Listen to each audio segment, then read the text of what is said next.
So this is a sum of October, November 2010. And Okay. Rudra, please read the question for me. Suzy Cho is a trader. She maintains a full set of books their original entry and prepares a sales ledger control account and a purchase ledger control account at the end of each month. State two advantages of preparing a control account. Okay, stop. One advantage, Yeah, tell. yeah. Uh, One advantage can be it like helps to find errors in your entries. Yeah, Hmm. And can help locate errors, okay. and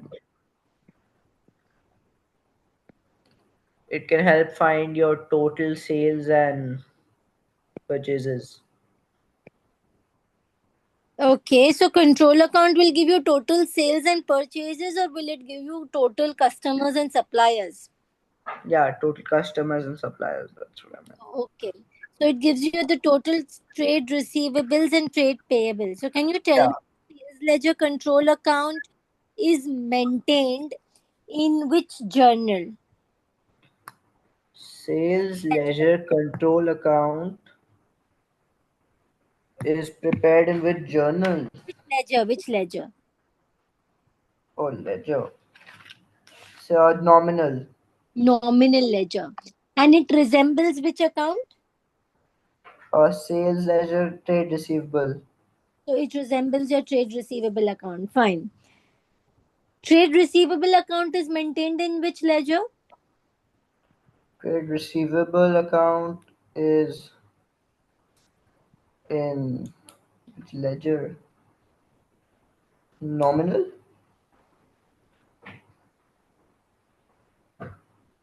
We just did, right? How many ledgers? Uh, Cash book, cash book. Darling, how many ledgers do you have? Four. What is the name of those ledgers? Sales ledger, purchase ledger, nominal ledger, and cash book. Okay, fine. In the nominal ledger, you're going to make the control accounts. Okay. Okay, that means you're going to make your SLCA and PLCA. Yeah. Your customer account will be in which ledger? The customer's account. Trade receivable is your customer, right? Yeah, yeah. Which customer is he? So your sales ledger will be, Is a credit customer. So yeah, this sales ledger. it will be in the sales ledger. You need to be very mindful of the terms that are used. So Yeah. trade receivable account would be in the sales ledger. In the purchase ledger, which account you will have? Trade payable. Trade payable account. Trade receivable account represents what? The sales ledger control account. And trade payable account represents what? The purchase ledger control account.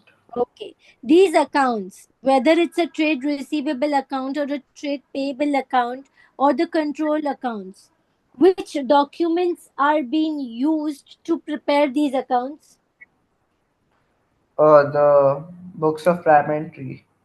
Do you prepare it from the books of prime entry or do you prepare it from the business documents? Business documents, yeah. Business documents. Can you tell me the difference between business documents and books of prime entry? Okay, books of business documents are your. Actually, I don't remember. Okay, fine. So for this, you need to know your accounting process. Do you know the Okay. accounting process? No. Hmm? No. Okay, fine. First, what happens? First, you find First, the transaction happens. First, what happens? a transaction happens, Then the transaction is recorded where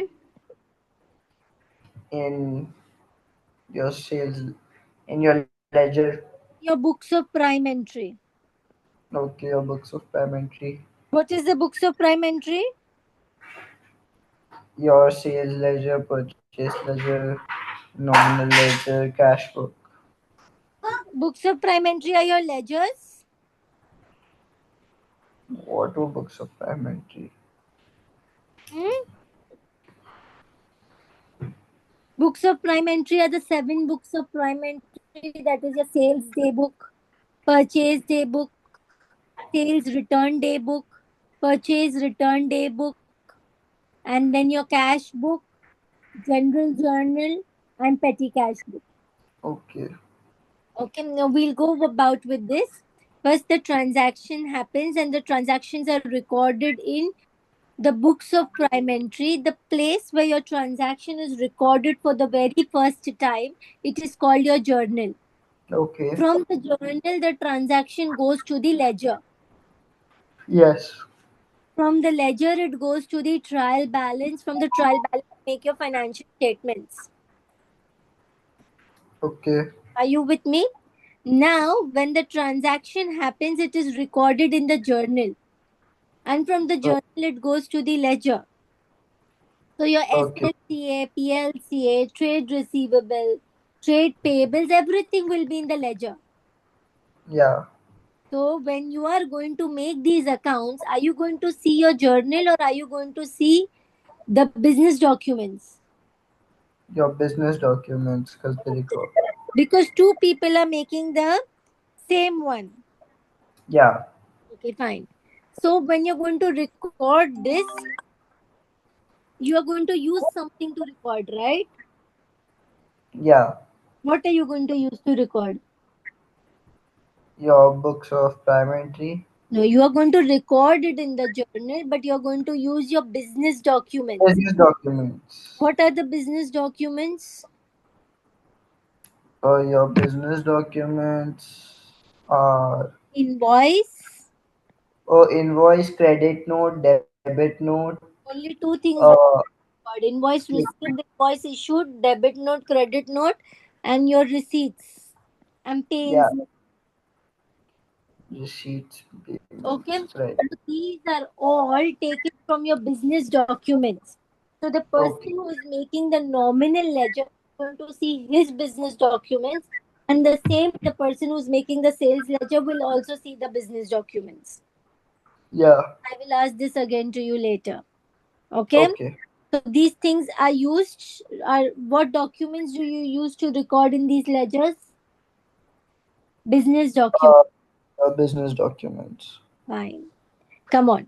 Now, what are we asked to prepare? We are asked to prepare an SLC and then we are given some theory questions. So, before Yeah. we record, the first thing we do is the markings.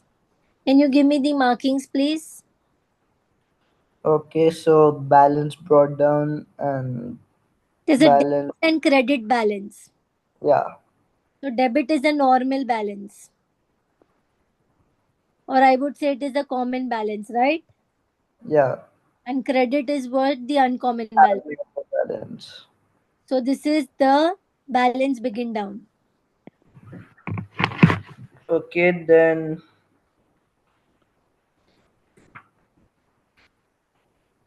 Come on, you have to give me checks. markings. Yeah. Checks paid to suppliers are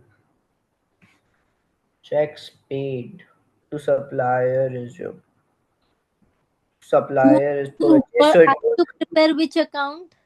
your SLCA. So this won't come. This Okay, is for purchase.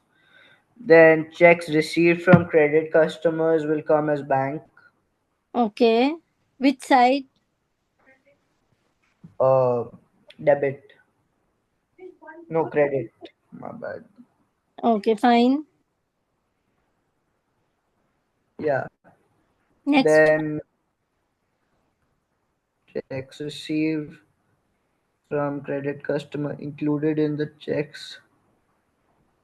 Later dishonored. Dishonored check comes on debit side. Okay. Okay. Discount allowed will come on credit side. Hmm. Okay. Discount received won't come. Returns by credit customers will come on your credit side. Hmm. Credit sales will come on your debit side. Hmm. Bad debts will come in your credit side. Hmm.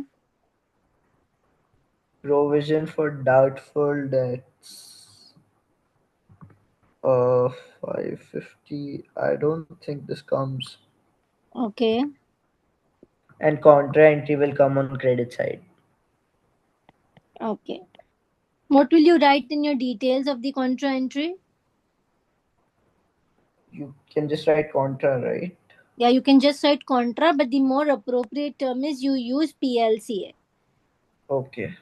Okay, so when a sum like this comes, which has a lot of theory and all, you are given only 5 minutes to do the sum. So I want you to write the opening balance, closing balance, finish the balancing, everything in 5 minutes. Do it now. I'm pausing the video. Okay. Let's read the C question, please. C question. Explain the meaning of a contra entry in connection with control accounts and explain why such an when your supplier is also your customer, Okay. then a contra entry might be made What as your entry is made? supplier. Your supplier may owe you for one business for something. Okay. So you have to learn it in this language. The meaning is fine. So Yeah, contra entry is when an account in the sales ledger is set against an account in the purchase ledger. It has to be learned it that way. yeah, Account in sales ledger is set with the account in the purchase ledger, and then you can see it is made when the supplier is also a customer. yeah. Okay, so this gives you 2 marks. Okay. Go ahead, please. Okay, explain why the information used to write up to the sales ledger control account is obtained from books of prime entry and not from a sales ledger, because books of prime entry are like where all the original transactions are recorded. Okay. So if I make the SLCA directly from the sales ledger. In sales ledger, Yeah. what is there? Which account is there? In sales ledger, it is Which account is trade. in sales Yeah, ledger? You have the trade receivable account. trade Which account is people. trade receivable? So if I make the SLCA directly from the trade receivable account, what will happen? There might be like errors. Hi, No, SLCA and trade receivables would be like the same, no? the same. So why am Yeah, I using the books of prime entry to make the SLCA? And why am I not directly copying from the sales ledger? That means directly the trade receivable. Why am I not copying it? because there might be like a mistake in the sales ledger, and since you're doing it from the books of prime entry, there'll be no mistake. So Okay. it can be for error checking. Reason why I'm not copying is because I want to locate if some person making the sales ledger has done a mistake or not. Yeah, If I directly copy the same thing, that means I'm also copying the mistake. yeah, Okay, so that is the reason we take the books of prime entry to record in the ledger and not directly copy same to same. yeah, So you have to write this in words. yes. Tell me, what will you write? I will write that like since you are copying the account that someone else has made. Okay, the sales ledger control account, it acts as a check on your sales ledger. The Okay, control sales account ledger control acts account acts as a check. check on the sales ledger. In the sales Yeah, ledger, you're going to get which account? You're going to get your trade receivable account. trade receivable account. Okay. In the sales ledger control account, this is coming from which ledger? Nominal ledger. Nominal. Okay. So we have two different people making these separate accounts. Yeah. This is acting as a check on the sales ledger. Yeah. If there is an error in the sales ledger, it cannot be revealed by the control account if I copy the control account directly. If I Yeah, if you copy the control account directly, then you won't find the error in the trade receivable account. That is why it is not prepared from the sales ledger. Yeah. Okay, now tell me what will you write? Put the marking scheme here in front of. Okay. Meanwhile, the sales ledger control account acts as a check on the sales ledger. If there is an error in the sales ledger, it will not be relevant. Revealed. Field by a control account prepared If it is from the prepared individual directly account. from sales ledger. Yeah. So basically, if you copy, you won't see the error. Yeah. Okay, so that is why we will use the books of prime entry to prepare the SLCA. We will use the books of prime entry to prepare the trade receivable account. And both of the people are going to prepare it from the books of prime entry or business documents. They will not copy each other. Yeah. Why we don't want them to copy each other? So if they copy, then errors won't be found. Okay, fine. Let's go ahead. Three Yeah. ways in which collection period may be improved. Now, basically, since you do not know the chapter of ratios, I will explain you little bit of the basic knowledge of it.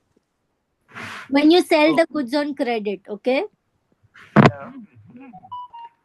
When you sell the goods on credit, you try to find out ideally in how many days your trade receivables would pay you, Yeah. okay? Or how efficiently you are collecting money from your trade receivables. Yeah. This is found out using the formula trade receivables over credit sales into 365. This tells you in Yeah. how many days you collect money from your trade receivables. What does it tell you? How much money you collect from your In trade how receivables? many days you collect Yeah. money from trade receivables? What does it tell you? In how much? I mean, how much? In how much time will you like Days. collect Not money the from your trade perfect. receivables? In how many days? What does it tell you? In how many days you will collect money from your trade receivables? So this is going to tell you in how many days you're going to collect money from your trade receivables. So maybe sometimes you get an answer of 36 days, 40 days, 45 days. But you always have a policy, say 1 month or 2 months, you should collect money within that period. Yeah. If you collect money within your policy, that means you are efficient. Okay. If you do not collect the money within your policy, that means you are inefficient. Okay. Okay. Now the question over here is, can you please read and explain me the question? Suggest three ways in which the collection period of trade of your debtors may be improved. So it's basically asking you how to improve your efficiency. Yeah. How can you do that? How can you convince your debtors to pay you earlier? You can put discount on early payments. So what is that called? Uh, Give cash discounts. yeah, cash discounts. You can try to only allow immediate payment. This would Sell on complete, cash basis. yeah, on cash basically. Okay. And recoverable debts. How You do can I charge know? interest for late payments. Yeah. Okay. Miss, what they just become irrecoverable debts? How do you put interest on that then? No, you want your trade receivables to pay you, Okay. and you want to improve this collection period. Yeah. This collection period is actually measured by using this formula: trade receivables divided by credit sales into 365. Yeah. So if your collection period is good, your trade receivables would be smaller amount. Yeah. So if you tell your trade receivables beforehand that if you're not going to pay me within 1 month, I will start charging you interest. Yeah. They will start paying earlier. Yes. Okay. So you charge interest for late payments. You can give them cash discount for early payments, and you can even sell on cash basis. Even that will improve your collection period. Yeah. What is the formula to measure the collection period from debtors? Uh, Trade receivable upon credit sales times 365. Okay, fine. Now here you have another question. I'll give you time to write this, but first you go to the other question. Please read this.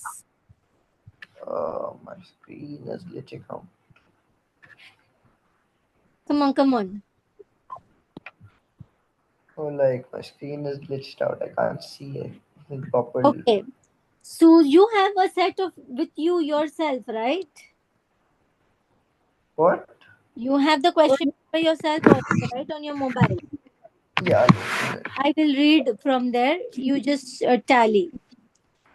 Susie Okay. Store's financial year ends on 30th September. Her total sales were as follows. You have cash sales and credit sales. She allows her credit customers a period of 21 days in which they have to pay their accounts. Okay? Yeah. Using the closing balance on SLCA, calculate the debtor's collection period. Would you be able to calculate your debtor's collection period? Yeah, probably. Okay, what is the formula to calculate your debtor's collection period? Trade receivable upon credit sales times 365. Do you have the credit sales? Yes, you do. How much is your credit sales? 275000. 275,000. From where will you get your trade receivables balance on the 30th of September? Sales ledger control account. Are the accounts both same? Two, Is the two, one. SLCA equal to the trade receivable account? Yes. Okay, fine. So the SLCA is equal to the trade receivable account. So you would be able to get your trade receivables balance. Yeah. How much Two is it? two 22415. 22415. So what is your collection period coming up to? Uh, Divided by 275000 multiplied by 365 equals to. Wait, let me put it in calculator. 22415 divided by 27500 times 365. 29 days. 29.75. Please look over here. Yeah. If you have a point one, you will round it off to the next day. That means it's 30 days. Okay, so 30 days. So the question was calculate your debtor's collection period, and your answer should be rounded off to the whole next day. So even if they Yeah. don't tell you this, you will still round off your answer to the whole next day. Yeah. Okay. So it is how many days? 30. 30 days. So that's done for you. And this with this we complete the Suzy Chow sum.